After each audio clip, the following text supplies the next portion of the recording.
لي ويسر لي أمري واحلل عقدة من لساني يفقهوا قولي.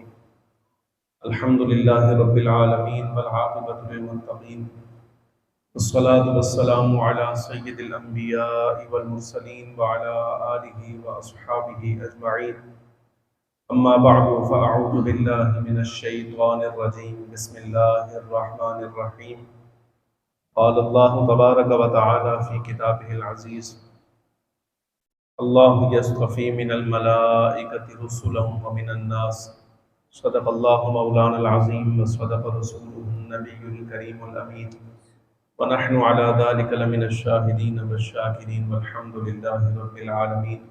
ان اللہ وملائکتہ یصلون علی النبی یا ایہا الذین آمنوا صلوا علیہ وسلموا تسلیما.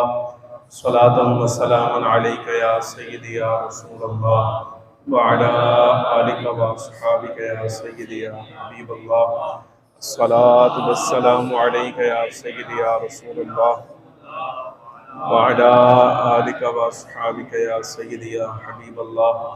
الصلاة والسلام عليك يا سيدي يا رحمة للعالمين وعلى آلك وأصحابك يا سيدي يا شفيع المذنبين. انتہائی عزت کے لائق، احترام کے لائق جملہ حاضرین و سامعین کرام، قرآن عزیز فرقان مجید کی ایک آیہ مبارکہ آپ کے سامنے تلاوت کی ہے. دعا کریں اللہ تعالیٰ حق بیان کرنے کی توفیق عطا فرمائے، اور جو کچھ گزارشات عرض کرنا چاہتا ہوں مالک و مولا اس کے مطابق اعتقاد رکھنے کی اور عمل کرنے کی بھی توفیق عطا فرمائے.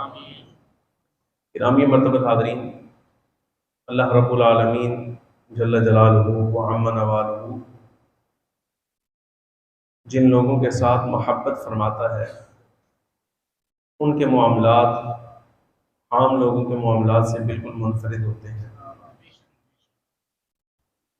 باری تعالیٰ جل وعلا خاص طور پہ جن کی حیات مبارکہ کے ہر لمحے کا اہتمام فرماتا ہے اور خاص حفاظت فرماتا ہے، وہ انبیاء کرام صلوات اللہ وسلامہ علیہم اجمعین ہوتے ہیں. اہل سنہ والجماعہ کا یہ متفق علیہ مذہب ہے. ہمارے ہاں ایک فرد بھی ایسا نہیں جو اس عقیدے کا مخالف ہو. اگر اس عقیدے کی مخالفت کرے گا اہل سنت و جماعت سے خارج قرار پائے گا. متفق علیہ عقیدہ اہل سنہ کا یہ ہے کہ انبیاء کرام علیہم السلام، سیدنا آدم علیہ السلام سے لے کر حضور برنور سید العالمین صلی اللہ علیہ وبارک وسلم تک سب انبیاء کرام علیہم السلام معصوم ہوتے ہیں.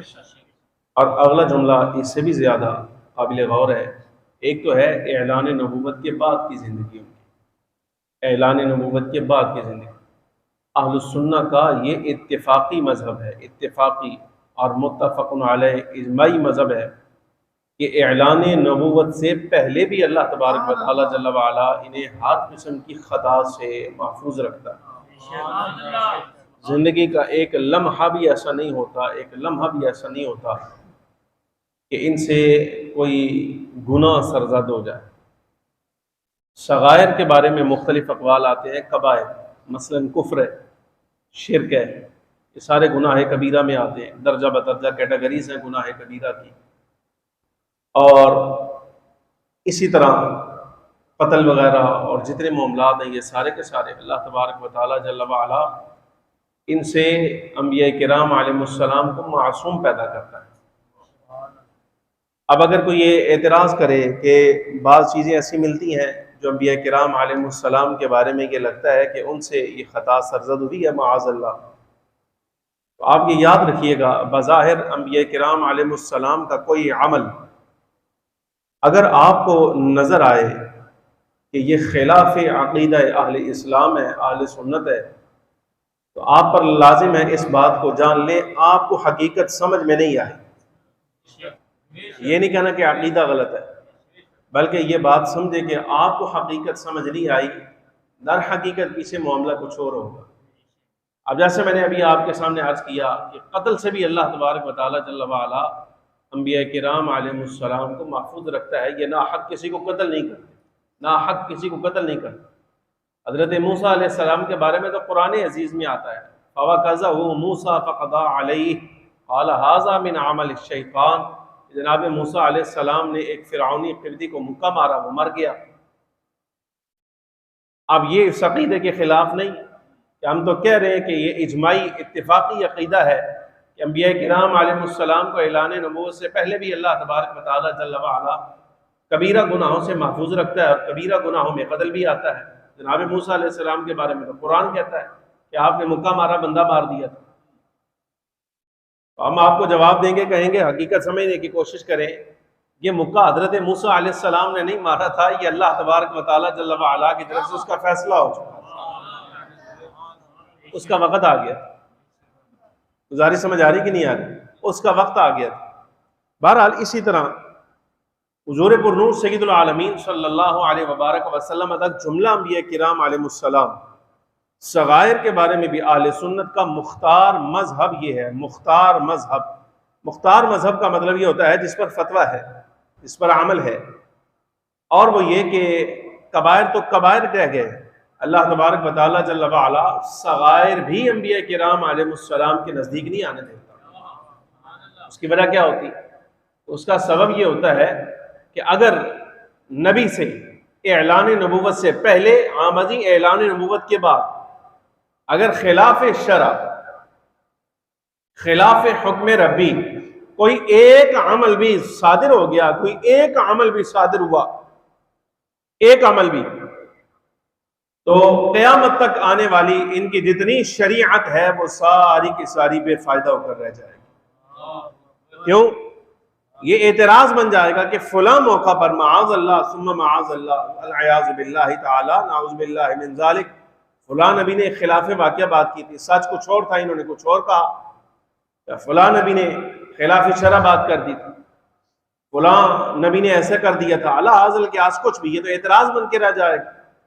تو اللہ تبارک و تعالیٰ جل وعلا ان کی بات کا اعتبار پیدا کرنے کے لیے، وزن پیدا کرنے کے لیے ان کی ساری حیات پیدائش سے لے کے حتیٰ کہ سن شعور سے لے کے ان کے وصال ظاہری تک کوئی بات ان سے چاہے وہ صغیرہ ہو یا کبیرہ ایسی ظاہر ہونے ہی نہیں دیتا کہ جو ان کی شخصیت پر اعتراض کا سبب بنے، اس لیے کہ اگر اعتراض آ گیا تو پھر شرعی جتنی ان کی باتیں ہیں وہ بھی ساری بے فائدہ ہو کر رہ جائیں گی۔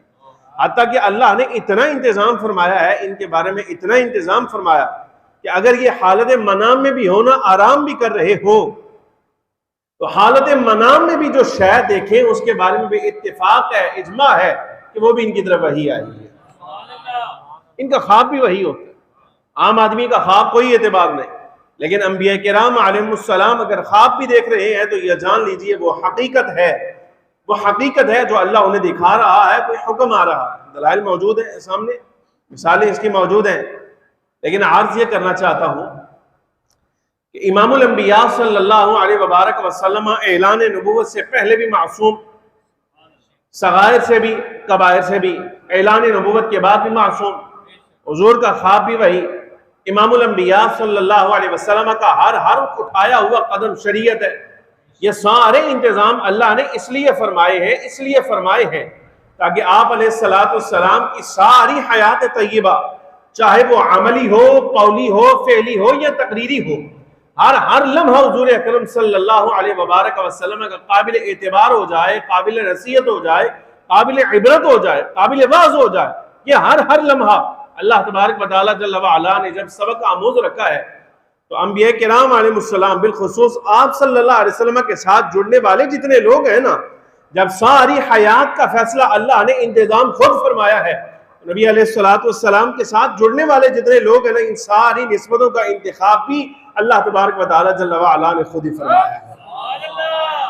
حضور کی اولاد ہو، اللہ کا فیصلہ ہے کہ سیدہ زینب، سیدہ رقیہ، سیدہ ام کلثوم اور سیدہ فاطمہ الزہرا، حضرت عبداللہ، حضرت قاسم اور حضرت ابراہیم، یہ 7 بچے امام الانبیاء صلی اللہ علیہ وسلم سے پیدا ہونے ہیں، یہ اللہ کا انتخاب ہے۔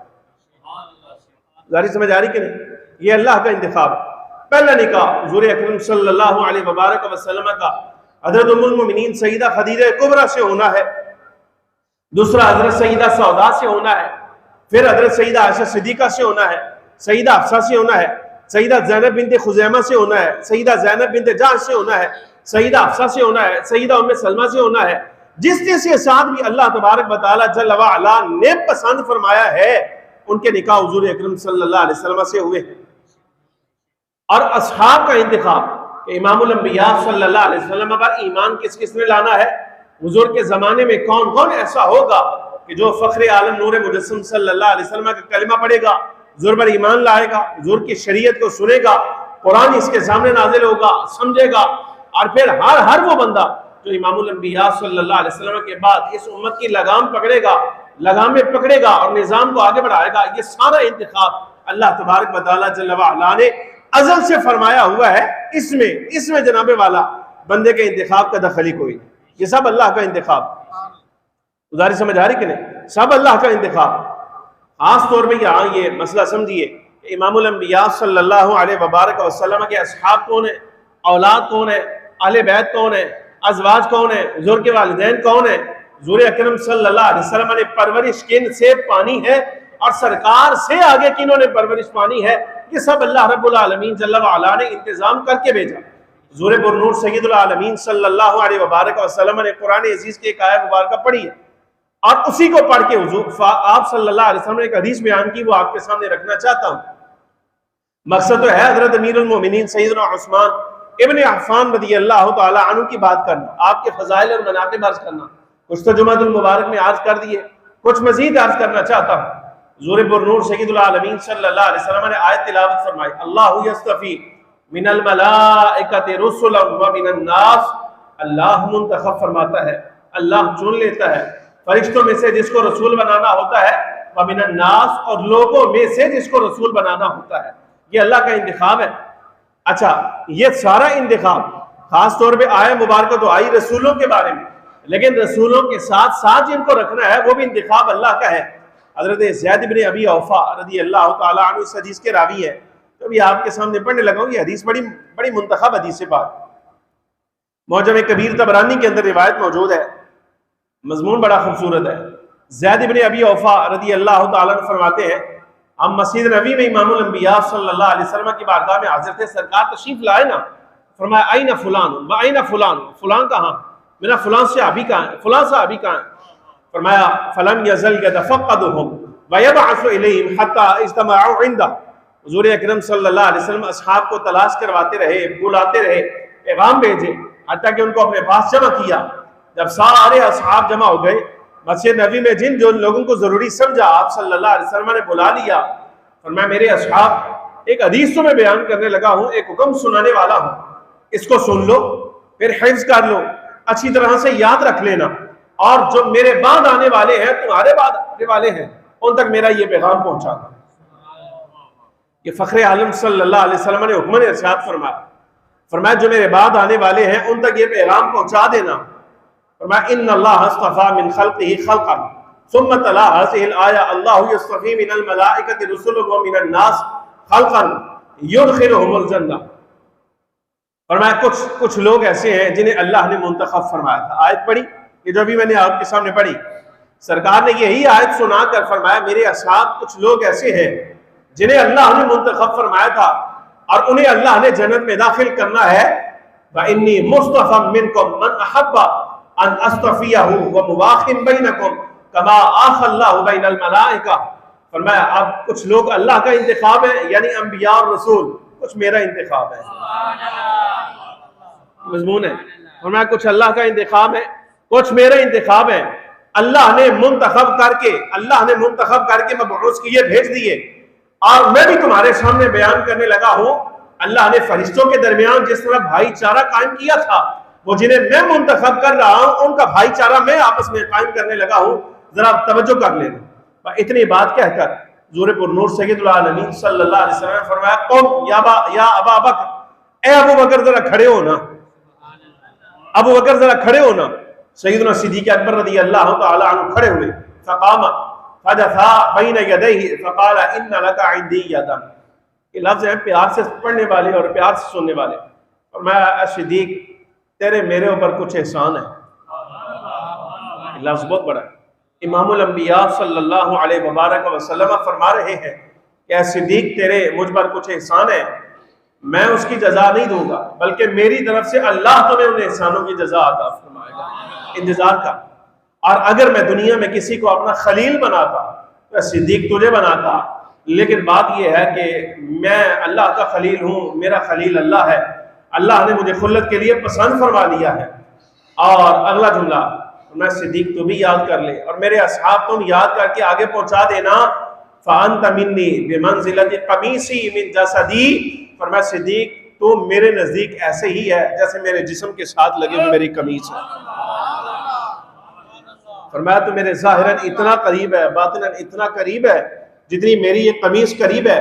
وَحَرَّكَ قَمِيصَهُ بِيَدِهِ، حضرت امام الانبیاء صلی اللہ علیہ وسلم نے یوں اپنی قمیص کو حرکت بھی دی۔ فرمایا یہ طریقہ ہے، یہ طریقہ ہے حدیث بیان کرنے کا۔ ائمہ کرام فرماتے ہیں جب حدیث پاک کے اندر نبی علیہ السلام کی کوئی خاص کیفیت آ جائے نا تو چاہیے بیان کرنے والا وہ کیفیت بنا کر بتائے، وہ کیفیت بنا کر بتائے اپنے سننے والوں کو کہ سرور عالم صلی اللہ علیہ وسلم نے کیسا فرمایا ہوگا۔ سرکار کا فرمانا بہت اعلیٰ ہے ہمارے اس طرح کر کے بتانے سے۔ سمجھ آ رہی کہ نہیں آ رہی؟ امام الانبیاء صلی اللہ علیہ وسلم نے یوں اپنی قمیص کو پکڑا، حرکت دی، فرمایا اے ابو بکر تو میرے نزدیک ایسے ہے جیسے میری یہ قمیص ہے۔ ثم قال، پھر ارشاد فرمایا، حضرت صدیق اکبر کو کھڑا کر لیا، فرمایا عمر ذرا قریب آؤ۔ حضرت فاروق اعظم رضی اللہ تعالیٰ عنہ قریب آئے، ارشاد فرمایا عمر وہ وقت یاد ہے جب تو میرے خون کا پیاسا تھا،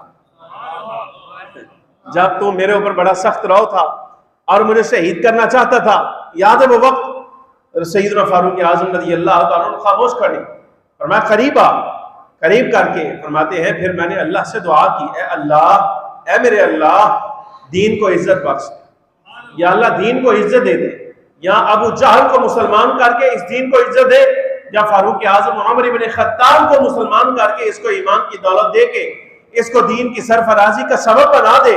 تو اللہ تبارک و تعالیٰ جل وعلا نے دعا کو قبول کیا۔ تو جس طرح پہلے تو مجھے شہید کرنے کو بڑا پسند کرتا تھا، اب تو میری حیات کو بڑا پسند کرتا ہے۔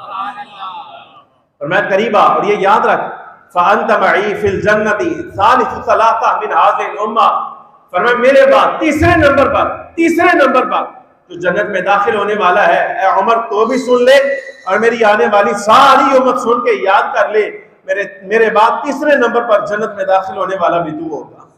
اور میں اس کے بعد امام الانبیاء صلی اللہ علیہ وسلم نے حضرت صدیق اکبر فاروق اعظم کو آگے بلایا اور بلا کر ان دونوں کو آپس میں بھائی بھائی قرار دیا، گلے ملوا دیا۔ پھر امام الانبیاء صلی اللہ علیہ وسلم نے حضرت عثمان ذو النورین رضی اللہ تعالیٰ عنہ کو بلایا۔ یہ مضمون بھی بڑا خوبصورت اور پیار سے پڑھنے والا۔ حضرت عثمان غنی رضی اللہ تعالیٰ عنہ آگے آئے، فرمایا ادنو یا عثمان، عثمان اور آ گیا، اور قریب ہوئے، فرمایا ادنو یا عثمان، عثمان اور آ گیا، قریب آ جا۔ جب قریب آئے، حتیٰ کہ اتنا قریب آئے، حدیث پاک کے لفظ ہیں، زید ابن ابی اوفا کہتے ہیں کہ ہم نے دیکھا حضرت عثمان غنی رضی اللہ تعالیٰ عنہ نے اپنے گھٹنے حضرت امام الانبیاء صلی اللہ علیہ وسلم کے گھٹنوں کے ساتھ ملا دیے، اتنا قریب ہو گئے۔ نبی علیہ السلام نے ان کی طرف دیکھا اور پھر آسمان کی طرف دیکھا، پہلے حضرت عثمان غنی کو دیکھا، پھر آسمان کی طرف دیکھا، اور پھر 3 مرتبہ امام الانبیاء صلی اللہ علیہ وسلم نے فرمایا سبحان اللہ العظیم، سبحان اللہ العظیم، سبحان اللہ العظیم، 3 مرتبہ ارشاد فرما کے یہ جملہ سنیے گا، یہ امام الانبیاء صلی اللہ علیہ وسلم کی حضرت عثمان کے ساتھ محبت ہے اور عجیب محبت کا تقاضا ہے۔ فرماتے ہیں کہ دیکھا گیا حضرت عثمان غنی رضی اللہ تعالیٰ عنہ کی قمیص کے یہ جو بٹن ہے نا، یہ کھلے تھے، سارے قمیص کے یہ بٹن کھلے تھے۔ فخر عالم صلی اللہ علیہ وسلم نے ادن یا عثمان، عثمان قریب آ، عثمان قریب آ، عثمان قریب آ۔ پھر جب قریب آ گئے، آسمان کی طرف دیکھا، حضرت عثمان کی طرف دیکھا، یوں ہاتھ بڑھا کے حضرت عثمان غنی کے بٹن بند فرمائے۔ حضرت عثمان غنی کے اس طرح سے بٹن بند فرمائے، بٹن کھلے ہیں۔ یہ پیار ہے امام الانبیاء صلی اللہ علیہ وسلم۔ کبھی یہ چاہت دیکھے نا کہ یہاں کیسے کیسے اصحاب اس مجلس میں موجود ہوں گے، اور چھوڑ دیجیے یہ سب باتیں، کوئی موجود ہے یا نہیں، اللہ دیکھ رہا ہے، آسمان کی نگاہیں دیکھ رہی ہیں کہ مصطفیٰ کریم صلی اللہ علیہ وسلم حضرت عثمان غنی رضی اللہ تعالیٰ کے ساتھ کیسا پیار اور شفقت کا معاملہ فرما رہے ہیں۔ بٹن بند کیے اور فرمایا عثمان ایک بات یاد رکھنا، اپنی یہ جو قمیص ہے نا تمہاری ردا، اس کو ہمیشہ اپنے سینے کے ساتھ لگا کر رکھنا، اس کو کبھی اپنے سینے سے الگ نہ کرنا۔ یہ اشارہ تھا خاص کہ تمہیں خلافت کی قمیص پہنائی جائے گی، عثمان لوگ اتارنا چاہیں گے لیکن تم نہ اتارو، فرمایا تم نہ اتارنا، فرمایا تم خلیفہ بنائے جاؤ، لوگ چاہیں گے کہ تمہیں خلافت سے اتار دیا جائے لیکن تم منصب خلافت نہ چھوڑنا۔ عثمان اگر منصب خلافت تو نے چھوڑا فرمایا جنت میں داخل نہیں ہو سکے گا۔ یہ دوسری حدیث پاک کا مفہوم ہے، فرمایا تو نے منصب خلافت نہیں چھوڑنا۔ اور اس کے بعد امام الانبیاء صلی اللہ علیہ وسلم نے فرمایا فَإِنَّ لَكَ شَأْنًا فِي أَهْلِ السَّمَاءِ، فرمایا آسمان والوں میں تیرا ایک مقام ہے، خاص مرتبہ ہے، اور یہ یاد رکھ تو میری بارگاہ میں حوض کوثر پر تیری میری ملاقات ہونی ہے، لیکن یہ ذہن میں رکھ تیری میری ملاقات اس حال میں ہوگی کہ تیری یہ رگیں جو ہیں نا یہ خون کے ساتھ تر ہو جائے گا، شہید کیا جائے گا۔ یہ بشارت دے کے حضرت امام الانبیاء صلی اللہ علیہ وبارک وسلم نے طویل کلام فرمایا، اور یہ ساری باتیں جب کر لی ساتھ ارشاد فرمایا یہ میں اپنی طرف سے نہیں کہتا، ذالک کلام جبریل علیہ السلام، یہ حضرت جبریل امین علیہ السلام کا قول ہے جو اللہ کی بارگاہ سے تیرے لیے لے کر آئے ہیں۔ فرمایا یہ اللہ کے حکم سے میں کہہ رہا ہوں۔ پھر حضرت عبد الرحمن ابن عوف کو بلایا، حضرت عمار ابن یاسر کو بلایا، حضرت زبیر ابن عوام کو بلایا، بلا کر نوازتے رہے۔ مجلس برخاست ہونے کے قریب آئی نا تو حضرت مولا علی شیر خدا رضی اللہ تعالیٰ رو پڑے، مولا علی رو پڑے۔ حضور پر نور سید العالمین صلی اللہ علیہ وبارک وسلم نے پوچھا، فرمایا علی آپ روتے کیوں ہیں؟ عرض کہ یا رسول اللہ صلی اللہ علیہ وسلم بڑا غضب ہو گیا، بڑا مسئلہ ہو گیا، حضور بہت بڑا نقصان ہو گیا۔ فرمایا علی کیا ہوا؟ فرمایا یا رسول اللہ آپ نے حضرت صدیق کو بلایا، انہیں نوازا، حضرت فاروق اعظم کو بلایا، انہیں نوازا، حضرت عثمان کو نوازا، عبد الرحمن ابن عوف کو نوازا، حضرت طلحہ کو نوازا، حضرت زبیر، حضرت عمار ابن یاسر کو نوازا، سعد ابن ابی وقاص کو نوازا۔ حضور آپ نے سب کو نوازا ہے، ان کی شانیں بیان فرمائی ہے، آپس میں ان کا مواخات بھی قائم کیا۔ یا رسول اللہ مجھے آپ نے چھوڑ دیا، حضور مجھے آپ نے چھوڑ دیا۔ حضرت فخر عالم نور مجسم صلی اللہ علیہ وسلم نے ارشاد فرمایا علی بات سن، ناراض نہ ہو، رو نہ، اور خاطر جمع رکھ، تجھے میں نے اپنے لیے چھوڑا۔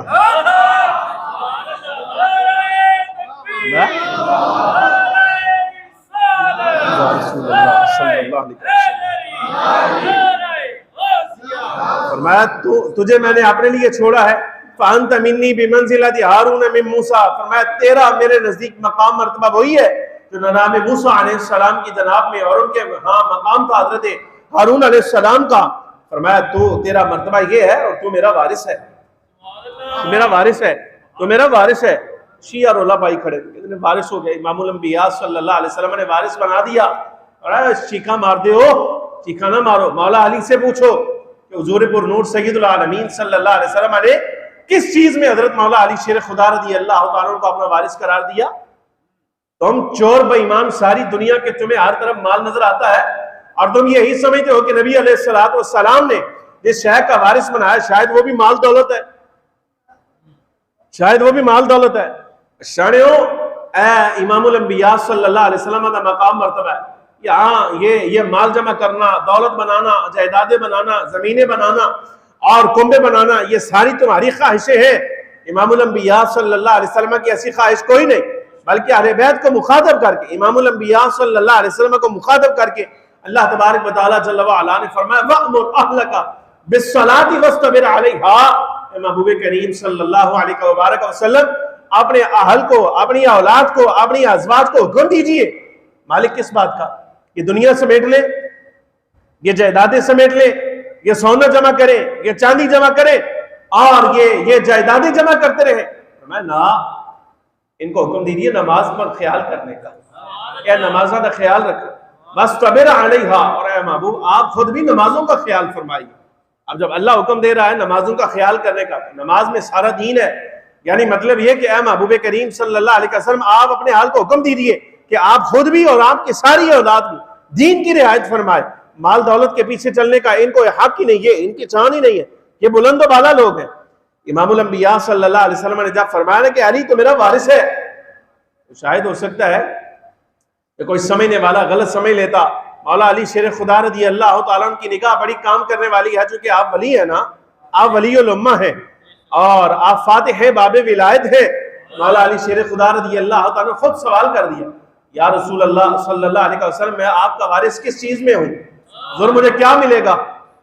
حضور آپ کی وراثت میں سے مجھے کیا ملے گا؟ صدق ملے گا، مال دولت ملے گا، جائیداد کنبہ ملے گا، سونا چاندی ملے گا؟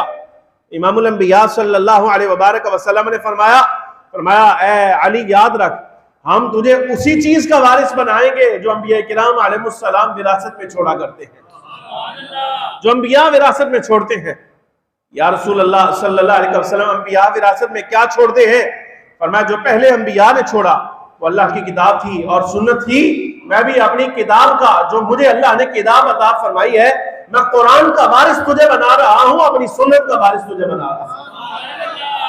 فرمایا تو اللہ کی جناب سے عطا کی گئی مجھے کتاب یعنی قرآن عزیز کا بھی میرے بعد وارث ہوگا اور میری سنت کا بھی وارث تو ہوگا، اور یہ بھی ایک مرتبہ ہے۔ فرمایا وَأَنْتَ مَعِي فِي قِسْرِي فِي الْجَنَّةِ مَعَ فَاطِمَةَ ابْنَتِي وَرَفِيقِي۔ فرمایا قیامت کے دن یہ بھی یاد رکھنا، اللہ رہائش کے لیے جنت میں جو محل مجھے عطا فرمائے گا نا، عین اسی محل میں رہائش تیری بھی وہی ہوگی، فاطمہ الزہرا کی بھی وہی ہوگی، اور تیری اولاد حسن و حسین رضی اللہ عنہما کی رہائش بھی اسی محل میں ہوگی۔ یہ نوازشات ہیں حضرت امام الانبیاء صلی اللہ علیہ وبارک وسلم کی نوازشات ہیں۔ صحیح مسلم کی روایت حضرت ابو موسیٰ اشعری رضی اللہ تعالی عنہ، ابو موسیٰ اشعری، یہ وہ حدیث ہے جہاں امام الانبیاء صلی اللہ علیہ وسلم نے مشترکہ طور پر صحابہ کرام علیہم الرضوان کو نوازا ہے، اس لیے ہم یہ بات کہتے ہیں، اس لیے یہ بات کہتے ہیں۔ حضرت مولا علی شیر خدا رضی اللہ تعالیٰ عنہ کی بڑی عزت ہے، آپ کی بڑی عظمت ہے، کوئی شک نہیں۔ ہم سڑے مولا علی شیر خدا کے، حضرت سیدنا امام حسن کے، سیدنا امام حسین رضی اللہ تعالیٰ عنہ کے، اور وہ بندہ تو حضور اکرم صلی اللہ علیہ وسلم کے اصحاب میں سے کسی ایک صحابی کے بارے میں بری بات کہے نا، تو ہم یہ نہیں کہتے ہم اس کو جواب دیتے ہیں کہ ہم جواب نہیں دیتے، ہم وہ بات کہتے ہیں جو حضور اکرم صلی اللہ علیہ وسلم نے کہہ دی، اور کھول کے کہتے ہیں۔ سرکار نے کیا فرمایا؟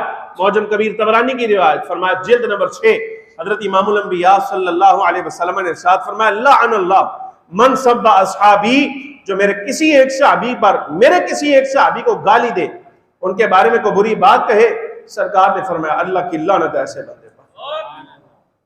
ہم بھی یہی بات کریں، سیدہ عائشہ صدیقہ کا نام لے کر، سیدہ حفصہ کا نام لے کر، حضرت صدیق اکبر کا نام لے کر، حضرت فاروق اعظم عثمان غنی کا نام لے کر، یا مولا علی شیر خدا کے بارے میں، حضرات حسنین کے بارے میں، حضرت خاتون جنت کے بارے میں، حضور کی دیگر دین صاحبزادیوں کے بارے میں اگر کوئی ہلکا بول بولتا ہے تو بس اتنی بات کہتے ہیں اس پر اللہ کی لعنت ہے، وہ ملعون آدمی۔ سمجھ آ رہی کہ نہیں آ رہی؟ وہ ملعون آدمی۔ نبی علیہ السلام نے ایک مشترکہ حدیث ہے صحیح مسلم کی مضمون، یہ بھی بڑا خوبصورت مضمون ہے۔ حضرت ابو موسیٰ اشعری رضی اللہ تعالیٰ عنہ اس کے راوی فرماتے ہیں میں اپنے گھر میں وضو کر کے حضرت امام الانبیاء صلی اللہ علیہ وسلم کی خدمت عالی میں حاضر ہونے کا ارادہ کیا۔ جب نکلنے لگا نا تو میرا بھائی بھی نکلنے کی تیاری کر رہا تھا، وہ بھی وضو کر رہا تھا۔ اتنے میں آیا مسجد نبی میں، حضرت امام الانبیاء صلی اللہ علیہ وسلم موجود نہیں تھے، پوچھا سرکار کہاں گئے؟ تو اصحاب نے بتایا کہ امام الانبیاء صلی اللہ علیہ وسلم ابھی ادھر گئے، اشارہ کیا مسجد قبلتین کی طرف، اللہ آپ کو لے جائے جہاں قبلے کی تبدیلی کا حکم آیا، مسجد قبلتین، اس طرف اشارہ کیا۔ یہاں ایک کنواں ہوتا تھا جس کو بئر عریس کہتے تھے، بئر عریس، اس کا نام تھا بئر عریس۔ پرانے لوگوں نے اس کی زیارت کی ہوئی ہے، اب تو ختم کر دیا توحید کے ٹھیکیداروں نے۔ تو بئر عریس پر امام الانبیاء، وہ ایک باغ میں ہوتا تھا، اور اس باغ کا دروازہ، یہ جو کھجور کی چھال ہوتی ہے نا، کھجور کی چھال، اس کا بنایا گیا، یہ شاخیں نہیں ہوتی، اس کا دروازہ بنایا گیا۔ کہتے میں حاضر ہوا، حضرت امام الانبیاء صلی اللہ علیہ وبارک وسلم بئر عریس والے باغ میں موجود تھے، کنواں بھی یہی تھا، اس کنویں کی منڈیر کوئی نہیں۔ سرور عالم صلی اللہ علیہ وبارک وسلم، منڈیر سمجھتے ہو؟ دسو منڈیر سمجھتے ہو؟ اس کا بننا بننا کوئی نہیں تھا، وہ زمین کے اوپر ہی بنا ہوا تھا، بس ایسے ہی، دیوار دور کوئی نہیں تھی اس کی۔ حضرت ابو موسیٰ اشعری فرماتے ہیں میں داخل ہوا، حضور اکرم صلی اللہ علیہ وسلم کو سلام کیا، سلام کا جواب عرض کر کے تو امام الانبیاء صلی اللہ علیہ وسلم نے ڈیوٹی لگا دی، فرمایا دروازے کی حفاظت کرو، اندر نہیں آنا چاہیے، پابندی لگا دی سرکار نے کہ اندر کوئی نہ آئے۔ فرماتے میں جا کے دروازے پہ بیٹھ گیا، فخر عالم نور مجسم صلی اللہ علیہ وبارک وسلم اس وقت خاص کیفیت میں تھے، دروازے پر دستک ہوئی۔ اچھا انداز کیا تھا حضور کے بیٹھنے کا؟ اب ہے کنواں کوئی نہیں، وگرنہ میں پھر آپ کو بیٹھ کے بتاتا، یہ ویسے آپ سمجھ لیں۔ حضرت امام الانبیاء صلی اللہ علیہ وبارک وسلم کنویں کی منڈیر کا جو درمیان تھا نا، وہاں تشریف لائے، پاؤں دونوں بیچ میں ڈالے ٹھنڈک حاصل کرنے کے لیے، پانی اوپر تک تھا اس کا، پاؤں دونوں کنویں میں ڈالے، اور جو اپنا تہبند تھا نا یہ پنڈلیوں سے ہٹا دیا، پنڈلیوں سے تہبند ہٹا دیا، جو کہ شرمگاہ یہ گھٹنے سے نیچے تک ہے نا، گھٹنا شرمگاہ میں داخل ہے، تو اس سے نیچے والا جتنا حصہ جو پنی کہلاتا ہے نا، پنی، یہاں سے کپڑا امام الانبیاء صلی اللہ علیہ وسلم نے ہٹا دیا، حضور جلوہ افروز ہو گئے۔ دروازے پر دستک ہوئی، حضرت ابو موسیٰ اشعری رضی اللہ تعالیٰ پوچھا کون ہے؟ فرمایا ابو بکر ہوں۔ فرمایا اللہ رسلک، ایتھی ٹھہرو، اندر نہ آیا جے، میں پہلے حضور سے اجازت لے آؤں۔ فرماتے ہیں میں امام الانبیاء صلی اللہ علیہ وسلم کی بارگاہ میں حاضر ہوا، عرض کہ یا رسول اللہ ازا ابو بکر یستأذن، حضور صدیق اکبر رضی اللہ تعالیٰ عنہ آئے ہیں، ملاقات کرنا چاہتے ہیں، اجازت دیتے ہیں آپ آنے دوں؟ فرمایا اذن لہ وبشرہ بالجنہ، فرمایا میرا آنے نہ دو بلکہ انہیں کہنا حضور آنے کی اجازت بھی دے رہے ہیں اور ساتھ فرما رہے ہیں ابو بکر بشارت ہو، تمہیں خوشخبری ہو، تم جنتی آدمی ہو، تم جنتی ہو۔ حضرت سیدنا صدیق اکبر رضی اللہ تعالیٰ عنہ داخل ہوئے، دروازہ کھلا، داخل ہوئے، اندر آ کے حضرت امام الانبیاء صلی اللہ علیہ وسلم کو سلام کیا، سلام کر کے حضرت صدیق اکبر رضی اللہ تعالیٰ عنہ حضور اکرم صلی اللہ علیہ وسلم کے ساتھ ویسے ہی آپ نے پاؤں لٹکائے کنویں میں، پنڈلی سے کپڑا ہٹایا اور سرکار کے ساتھ جلوہ افروز ہو گئے، بیٹھ گئے۔ گفتگو جو جاری رہی اس کا بیان حدیث پاک میں نہیں ہے۔ حضرت ابو موسیٰ اشعری فرماتے ہیں میں واپس آ گیا، آ کے دروازے پر بیٹھا، پھر دستک ہوئی، دوسری مرتبہ میں نے پوچھا کون ہے؟ کہا جی عمر فاروق، کہا یہیں ٹھہرو، میں سرور عالم صلی اللہ علیہ وسلم سے اجازت لے آؤں۔ آئے اور آ کر عرض کہ یا رسول اللہ صلی اللہ علیہ وبارک وسلم، یہ حضرت سیدنا فاروق اعظم رضی اللہ تعالی عنہ آئے ہیں، اجازت مانگ رہے ہیں، حضور آنے دو؟ فرمایا آنے دو اور ساتھ بتا دو کہ فاروق اعظم جنتی ہے، جنت کی بشارت دے دو۔ امام الانبیاء صلی اللہ علیہ وسلم کے حکم کے مطابق آئے اور آ کر جو ہے وہ جنت کی بشارت دی، داخل ہوئے۔ کہتے ہیں میں نے دیکھا کہ اندر آئے، اندر آ کے سرکار کے ساتھ بائیں جانب جلوہ افروز ہوئے، پاؤں درمیان میں لٹکائے کنویں کے اور پنڈلی سے کپڑا ہٹا دیا۔ میں دروازے پر واپس آ گیا، جب واپس آیا تو پھر تھوڑی دیر کے بعد دستک ہوئی، دروازہ کھٹکا، میں نے پوچھا کون ہے؟ کہتے ہیں میں اس وقت دعا کرتا رہا، اے اللہ میں اپنے بھائی کو چھوڑ آیا تھا، پیچھے وہ بھی آ رہا تھا حضور سے ملاقات کے لیے، اے کاش وہ ابھی آ جائے، جنت کی بشارتیں مل رہی ہیں، جنت کی بشارتیں مل رہی ہیں۔ کہتے بھائی تو نہ آیا، تیسری مرتبہ دستک ہوئی، میں نے پوچھا کون ہے؟ تو کہا جی عثمان آئے، عثمان غنی رضی اللہ تعالی عنہ، علی رسلک، ایتھے ٹھہرو، میں اجازت لے آؤں۔ اجازت لینے کے لیے امام الانبیاء صلی اللہ علیہ وسلم کی خدمت عالی میں حاضر ہوئے، یا رسول اللہ عثمان غنی آئے ہیں، اجازت دے دوں؟ فرمایا اذن لہ وبشرہ بالجنہ مع بلوی تصیبہ، فرمایا عثمان غنی کو آنے دو، بشارت دے دو، لیکن ساتھ بتا دینا عثمان اللہ نے تمہارے نصیبوں میں جنت کر دی ہے، لیکن ایک بات یہ ہے کچھ مصیبتیں آئیں گی، کچھ پریشانیاں آئیں گی، صبر کرنا۔ حضرت سیدنا ابو موسیٰ اشعری رضی اللہ تعالیٰ عنہ باہر آئے اور باہر آ کر دروازہ کھولا، جنت کی بشارت دی اور بشارت دے کر ساتھ کہا امام الانبیاء صلی اللہ علیہ وسلم فرماتے آزمائشیں آئیں گی۔ حضرت عثمان غنی رضی اللہ تعالیٰ عنہ ہاتھ اٹھائے، یا اللہ اگر آزمائشیں آنی ہیں تو انہیں صبر عطا فرمانا ہے، مالک جو تیری حکمت ہے، جو تیری مرضی ہے، منشا ہے۔ آئے اور آ کر دیکھا کہ سرکار کی بائیں جانب دائیں جانب دونوں صورتیں، دونوں جگہ جو ہیں یہ فل ہو چکی ہیں، تو سامنے والی جگہ خالی ہے۔ تو حضرت عثمان غنی رضی اللہ تعالیٰ عنہ سامنے بیٹھ گئے اور سامنے بیٹھ کر آپ نے بھی کپڑا ہٹایا اور پنڈلیاں درمیان میں لٹکا دی۔ حضرت سعید بن مسیب رضی اللہ تعالیٰ عنہ اس حدیث کے راوی ہیں، آپ فرماتے ہیں کہ میں نے یہاں سے تعویل نکالی، میں نے یہاں سے یہ بات سمجھی کہ امام الانبیاء صلی اللہ علیہ وسلم کا نیرا بیر حدیث پر بیٹھ جانا، حضرت صدیق کا آ کر ساتھ بیٹھ جانا، حضرت فاروق اعظم کا بھی ساتھ بیٹھ جانا اور عثمان غنی کا ساتھ سامنے بیٹھنا، ساتھ بیٹھنا لیکن سامنے بیٹھنا، میں نے اپنی فراست سے یہ بات سمجھی، یہ اشارہ تھا کہ فخر عالم صلی اللہ علیہ وسلم بعد وصال جس مقام پر حضور کی تدفین ہوگی، جب صدیق اور فاروق کا وصال ہوگا یہ دونوں حضور کے قریب تدفین پائیں گے، اور جب عثمان غنی کا وصال ہوگا تو جگہ قریب تو ملے گی لیکن اتنا نہیں، بلکہ ذرا سامنے سامنے مل جائے گی، ساتھ نہیں ملے گی بلکہ سامنے سامنے جگہ ملے گی۔ تو آج بھی آپ دیکھ لیجئے صدیق اکبر فاروق اعظم رضی اللہ تعالیٰ عنہ دونوں بزرگ حضرت امام الانبیاء صلی اللہ علیہ وسلم کے ساتھ ہیں، اور جناب والا حضرت عثمان غنی رضی اللہ تعالیٰ عنہ بالکل سامنے جنت البقیع شریف میں آپ کا مزار ہے حضور کے قدموں میں۔ اور ایک بات میں آپ کے سامنے عرض کرتا ہوں، ایک بات اضافہ نہیں، حضرت سعید ابن مسیب والی جو فراست ہے نا اسی کو آگے بڑھا کر مولا علی شیر خدا رضی اللہ تعالیٰ عنہ آئے ہی نہیں، سمجھ آ رہی کہ اس مقام پر مولا علی شیر خدا کا ذکر نہیں، جب ذکر نہیں تو اس کا مطلب یہ کہ آپ آئے نہیں، بیٹھے بھی نہیں، تو شاید یہ اشارہ تھا کہ علی مرتضیٰ رضی اللہ تعالیٰ عنہ اپنے بھی ہیں، جنتی بھی ہیں، سب کچھ، لیکن بعد مثال ان کا مدفن مدینے میں نہیں بنے گا لیکن کافی دور جا کر بنے گا. تو آپ نجف اشرف میں ہیں. ظاہر سمجھ آئی کہ نہیں آئی؟ حضرت عثمان غنی رضی اللہ تعالیٰ. بس یہ آخری حدیث بات سنیے، بات مکمل کرتے ہیں. یہ مجموع الزوائد کے اندر بحوالہ طبرانی روایت موجود ہے. حضرت امام الانبیاء صلی اللہ علیہ وسلم کے بعد سیدنا صدیق اکبر فاروق اعظم، حضرت فاروق اعظم جب خلیفہ بنے تو آپ کو جب مارا گیا نا، چھرا مارا گیا، تو وہ کیفیت ایسی تھی کہ کچھ دن آپ بعد میں موجود رہے، حیات رہے. اچھا، وہ چاقو لگانے والے نے جو ضرب لگائی تھی نا، اس نے لگائی ناف کے نیچے. ناف کے نیچے. یہ دکھنے میں زخم اگرچہ چھوٹا تھا لیکن اتنا گہرا تھا، اتنا گہرا. سیرت نگار لکھتے ہیں جو شے آپ اوپر سے تناول کرتے تھے نا، وہ اس زخم سے باہر نکل جاتا تھا. حضرت فاروق اعظم رضی اللہ تعالیٰ. آپ سے پوچھا گیا کہ امیر المومنین آپ خلیفہ ہیں، تو اب آپ موجود نہ رہیں، آپ کی شہادت ہو جائے، تو یہ بیان فرمائیے کہ آپ کے بعد خلیفہ کون ہوگا. ایک تفصیلی مرحلہ تھا. تو حضرت فاروق اعظم رضی اللہ تعالی عنہ سے گزارش کی گئی کہ آپ بندہ مقرر کیجئے. فرمایا نہیں، بندہ نہیں مقرر کرنا، بندہ نہیں مقرر کرنا. کیوں؟ فرمایا اس لیے کہ امام الانبیاء صلی اللہ علیہ وسلم نے نام لے کر کسی کو مقرر نہیں کیا تھا. حضرت صدیق اکبر رضی اللہ تعالی عنہ نے بھی نام لے کر کسی کو مقرر نہیں کیا تھا. میں کیسے ہو سکتا ہے کہ سرکار نام لے کر مقرر نہ کریں، صدیق نام لے کر مقرر نہ کریں، میں کیسے نام لے کر مقرر کر دوں؟ نہیں کر سکتا. لہذا یہ مسئلہ شورا کے سپرد ہے. 6 آدمی ہیں، 6 آدمی نام لیے. حضرت عثمان غنی، حضرت مولا علی شیر خدا، حضرت عبد الرحمن بن عوف، غالباً حضرت طلحہ، حضرت زبیر بن عوام اور حضرت سعید بن زید یا سعد بن ابی وقاص. یہ 6 لوگ تھے. ان 6 افراد پر مشتمل شورا حضرت فاروق اعظم رضی اللہ تعالیٰ عنہ نے تیار کی. فرمایا یہ 6 بندے ہیں، خلیفہ کا انتخاب یہ کریں گے، یہ منتخب کریں گے، اور ساتھ یہ ہے کہ خلیفہ انہی 6 میں سے کوئی ایک ہونا چاہیے. سمجھ آ رہی کہ نہیں؟ خلیفہ انہی 6 میں سے کوئی ایک ہونا چاہیے، لیکن منتخب یہ 6 لوگ ہی کریں گے. کیوں؟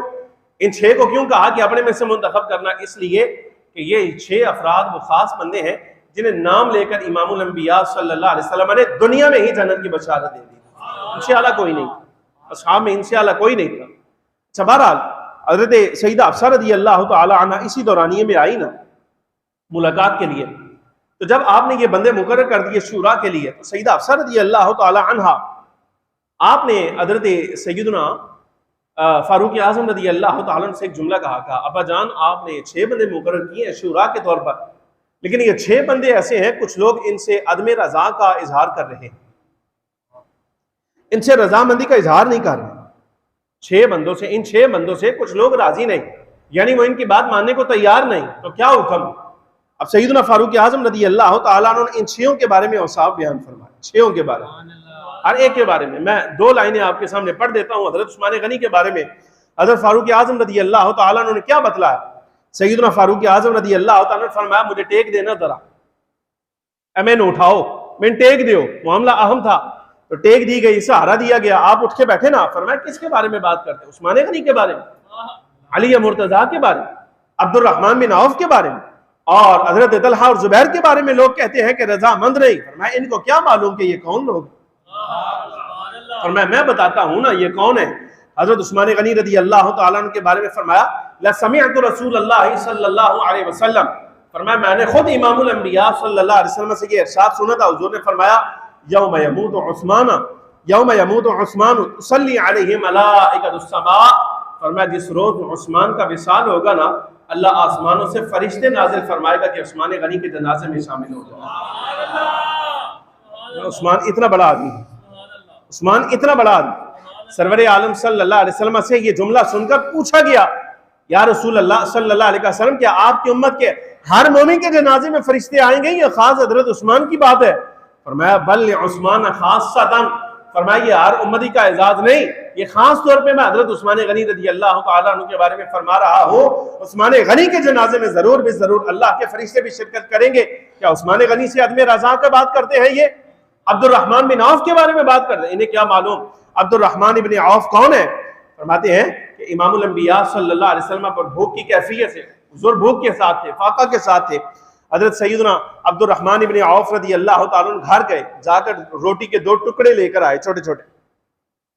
جب امام الانبیاء صلی اللہ علیہ وسلم کے سامنے رکھے نا، یہ لفظ سننے کے قابل ہیں. فرمایا میں نے خود سنا امام الانبیاء صلی اللہ علیہ وسلم نے حضرت عبد الرحمن ابن عوف کو فرمایا جب یہ روٹی کے دو ٹکڑے دیکھے، فرمایا کفاک اللہ امر دنیا کا، فرمایا عبد الرحمن تیری دنیا کے معاملات کے لیے میں دعا کرتا ہوں اللہ تجھے کافی ہو جائے، تیری دنیا کا ہر معاملہ اللہ کے سپرد ہے۔ فَأَمَّا الْآخِرَةُ فَأَنَا لَهَا ضَامِنٌ، فرمایا رہ گئی تیری آخرت تو میں محمد عربی تیری آخرت کی ضمانت ہے۔ کمال نہیں ہو گیا؟ نہیں سمجھ آ گئی آپ؟ ہمیں ڈر لگتا ہے آپ کے جملوں کے بارے میں، جب آپ ہمیں کہتے ہیں اللہ معاف کرے کہ اسی تھوڑے نال انجی لنگ جانا ہے، آپ یقین جانے ہم دل میں یہ سوچتے ہیں یار معلوم نہیں ایسا کی میں لنگنا، سمجھ آ رہی کہ نہیں؟ لیکن کیا کہنے عبد الرحمن ابن عوف کے بارے میں، امام الانبیاء صلی اللہ علیہ وسلم فرما رہے ہیں تیرے دنیاوی معاملات میں اللہ تجھے کافی ہے اور رہ گئی تیری آخرت، فرمایا اے عبد الرحمن تیری آخرت کا ضامن میں ہوں۔ مولا علی شیر خدا رضی اللہ تعالیٰ عنہ کے بارے میں بھی لفظ موجود ہیں، فرمایا حضرت عثمان غنی رضی اللہ تعالیٰ عنہ، حضرت عبد الرحمن ابن عوف، حضرت طلحہ، حضرت زبیر بن عوام کے بارے میں سب کچھ ارشاد فرما کے حضرت مولا علی شیر خدا رضی اللہ تعالیٰ عنہ کے بارے میں امام الانبیاء صلی اللہ علیہ وسلم نے فرمایا تھا یا علی یدک مع یدی یوم القیامہ، فرمایا قیامت کے دن ساری خلق یہ منظر دیکھے گی، قیامت کا دن ہوگا، میدان حشر ہوگا اور اے علی تیرا ہاتھ میرے ہاتھ میں ہوگا، میں تیرا ہاتھ میرے ہاتھ میں ہوگا، اور جنت میں جہاں اللہ تبارک و تعالیٰ جل وعلا مجھے داخل کرے گا میں تجھے اپنے ساتھ لے جاؤں گا۔ یہ الفاظ ہیں حضرت امام الانبیاء صلی اللہ علیہ وسلم کے اپنے اصحاب کے بارے میں، بہت بڑی زبان، بہت بڑی زبان۔ اللہ تبارک و تعالیٰ جل وعلا نے، میں نے عرض کیا آپ کے سامنے کہ رب العالمین جل وعلا نے جب نبوت کا انتخاب فرمایا ہے تو شخصیات منتخب فرمائی۔ حضرت آدم علیہ السلام کو نبی اللہ نے منتخب فرمایا ہے، جناب شیس کو نبی منتخب فرمایا، حضرت ادریس کو منتخب فرمایا، جناب ابراہیم کو منتخب فرمایا، حضرت اسماعیل، حضرت اسحاق، حضرت سیدنا یعقوب علیہ السلام، سیدنا یوسف علیہ السلام، سب انبیاء کرام علیہ السلام کو منتخب فرمایا ہے اللہ نے کہ یہ میرے نبی ہیں۔ اور جب حضور پر نور سید العالمین صلی اللہ علیہ وسلم کے اصحاب کی باری آئی ہے، حضور کی اہل بیت کی باری آئی ہے، حضور کی اولاد کی باری آئی ہے، حضور کے ماں باپ کی باری آئی ہے، حضور کے نسب کی باری آئی ہے، تو اللہ رب العالمین جل وعلا نے حضور کا قبیلہ، حضور کا خاندان اور حضور کا کنبہ، آپ صلی اللہ علیہ وسلم کی نسل، حضور کی جد، ہر شے کا انتخاب اللہ تبارک و تعالیٰ جل وعلا نے خود فرمایا ہے۔ اب اگر کوئی حضور کے قبیلے کے بارے میں، حضور کے کنبے کے بارے میں، نبی علیہ الصلوۃ والسلام کے خاندان کے بارے میں، حضور کے نسب کے بارے میں، حضور کی جد کے بارے میں، حضور کی نسل کے بارے میں، اولاد کے بارے میں، اہل بیت کے بارے میں، اصحاب کے بارے میں، حضور کی ازواج کے بارے میں، تو بندہ زبان تان دراز کرتا ہے، تان کرتا ہے، تشنیع کرتا ہے کہ ان کے بارے میں تو برا بولتا ہے، تو ہم یہ بات کہنے میں ہرگز نہیں کچکچاتے کہ جناب والا یہ بندہ اللہ تبارک و تعالیٰ جل وعلا کے حضور امام الانبیاء صلی اللہ علیہ وسلم کی نسبتوں کا اعتراض نہیں کر رہا، بلکہ یہ اللہ کے انتخاب کا اعتراض کر رہا ہے۔ اور ہمارے نزدیک ایسے بندے کے بے ایمان ہونے کے لیے اتنی بات کافی ہے کہ حضور کے اصحاب میں سے کسی کے بارے میں زبان تان کر گزارش سمجھ آ رہی کہ نہیں آ رہی؟ لہٰذا یہ خانقاہ عالیہ حضرت سیدنا شاہ ابو المعالی رحمۃ اللہ تعالی علیہ کا یہ سبق ہے، سبق یاد فرماؤ۔ سبق یہ ہے، بڑے حضرت صاحب کا بھی یہی عقیدہ، اور اعلیٰ حضرت بڑے حضرت صاحب قبلہ عالم حضرت سیدنا شیخ داود بندگی رحمۃ اللہ تعالی علیہ، آپ کا بھی یہی عقیدہ، یہی نظریہ کہ حضور اکرم صلی اللہ علیہ وسلم کی ہر نسبت کا احترام۔ گزارش سمجھ آ رہی کہ نہیں آ رہی؟ حضور کی ہر نسبت کا احترام، حضور اکرم صلی اللہ علیہ وسلم کے ساتھ مٹی مس ہو جائے، مٹی مس ہو جائے، حضور کی زبان سے لفظ نکل جائے، لفظ نکل جائے۔ اصحاب نے بتایا، میں نے شاید آپ کو سنایا یا نہیں، عبداللہ ابن رواحہ اپنے گھر سے نکلے نا، گھر سے نکلے، جمعہ کا دن تھا، جمعہ پڑھنے کے لیے اپنے قبیلے سے نکلے، تو یہاں امام الانبیاء صلی اللہ علیہ وسلم اپنے حجرہ مبارک سے باہر آئے، تشریف لائے، تو اصحاب اعزاز کے لیے کھڑے ہو گئے، تعظیم کے لیے۔ تو فخر عالم صلی اللہ علیہ وسلم نے اصحاب سے، اپنے جو سامنے اصحاب تھے نا، حضور نے ان سے فرمایا بیٹھ جاؤ، بیٹھ جاؤ۔ عبداللہ ابن رواحہ ابھی اپنے قبیلے میں تھے، وہاں سے چلے تھے، وہاں حضور صلی اللہ علیہ وبارک وسلم کا یہ جملہ سنا کہ سرکار فرما رہے بیٹھ جاؤ، اوتھے ہی بیٹھ گئے، وہیں بیٹھ گئے، سرکاروں کا آرڈر آ گیا۔ سمجھ آ رہی کہ نہیں آ رہی؟ لہٰذا امام الانبیاء صلی اللہ علیہ وسلم کی تعظیم کیسے کرنی؟ حضور کے اقوال کی تعظیم، ارشادات کی تعظیم، حضور کی شریعت کی تعظیم، سرکار کی ہر نسبت کی تعظیم۔ ہاں، جو مقام مرتبہ میں تفاوت ہے وہ تفاوت بھی تسلیم کرنا ہے، وہ بھی اللہ کا منتخب کیا ہے۔ اس لیے سیدھے لفظوں میں ہم یہ بات کہتے ہیں ہمارا یہ حق ہے، ہم آپ سے یہ بات کہتے ہیں، یہ خانقاہ کا سبق ہے، درس ہے۔ حضرت سیدنا شاہ ابو المعلی رحمۃ اللہ تعالی علیہ کی نسبت احترام کا تقاضا یہ ہے، ان کی مریدی اور ان کے سلسلے کا تقاضا یہ ہے کہ بڑے حضرت صاحب کا نظریہ ہے وہی حضرت صاحب آگے جو آپ کے مرید ہیں ان کا بھی نظریہ ہونا چاہیے، حتیٰ کہ مریدین تو اپنی جگہ رہ گئے۔ میں کہتا ہوں اگر کوئی بندہ دعویٰ کرے حضرت صاحب کی اولاد ہونے کا، حضرت صاحب کی اولاد ہونے کا دعویٰ کرتا ہے اور اس کا نسب بھی ملتا ہے، اس کا نسب بھی ملتا ہے، لیکن نظریہ نہیں ملتا نا اگر، تو اب میں یقین کے ساتھ کہہ سکتا ہوں کہ بڑے حضرت صاحب حضرت سیدنا شاہ ابو المعلی رحمۃ اللہ تعالی علیہ ایسے بندے کو دیکھنا بھی پسند نہیں کرتے۔ لکھ لو، سمجھ آ رہی کہ نہیں آ رہی؟ ہاں، آپ اس کو دیکھنا بھی پسند نہیں فرماتے۔ دعا کریں جس کا نظریہ نہیں ملتا حضرت صاحب کے ساتھ، اور پڑھنا کوئی نہیں، خالی کھابے میلنے نے سارے جناب والا حضرت صاحب کا نام لے کے حضرت صاحب کا نظریہ کی ہے، عقیدہ ہے، کیا ہے یہ پتہ کوئی نہیں، اور گلاں کرنی ہے ٹگے ٹگے دیاں، اور سلسلے کے بارے میں سجادگی بھی کہلانی تھے، اولاد بھی کہلانی تھے، سارا کچھ کرنا، لیکن نظریہ نہیں ملتا، عمل نہیں ملتا بڑے حضرت صاحب کے ساتھ۔ بڑے حضرت صاحب کی نسبت ایسی کام آنے والی کوئی نہیں، سمجھ آ رہی کہ نہیں؟ اور یہ بات یاد رکھنا، آپ اولاد کوئی نہیں، یہ اسی نسبت کا دوسرا پہلو ہے۔ وہاں نسبت دیکھیں اولاد کی نسبت ہے، نسب کا شرف ہے، تعلق ساتھ مل رہا ہے، لیکن اگر نظریہ خراب ہے، میں کہہ رہا ہوں وہ تعلق کام نہیں آنا، وہ تعلق کام نہیں آنا۔ آپ کا تعلق حضرت صاحب کے ساتھ اولاد کا نہیں، آپ اولاد نہیں، لیکن اگر تہاڈا عمل اور تہاڈا نظریہ حضرت صاحب کے نال ملتا ہے نا، تسی کل حضرت صاحب دے نال ہو، سبحان اللہ، اے بھی گارنٹی، سبحان اللہ، یہ گارنٹی شدہ بات۔ سمجھ آ رہی کہ نہیں آ رہی؟ دعا فرمائیں اللہ تبارک و تعالیٰ جل وعلا امام الانبیاء صلی اللہ علیہ وسلم کی ہر نسبت کے احترام کی توفیق عطا فرمائے۔ ایک اعلان ہے انشاءاللہ العزیز، سلام کے بعد عرض کرتا ہوں وآخر دعوایا ان الحمدللہ رب العالمین، تو شیر سلام کی ہوں گے، اس کے بعد انشاءاللہ العزیز دعا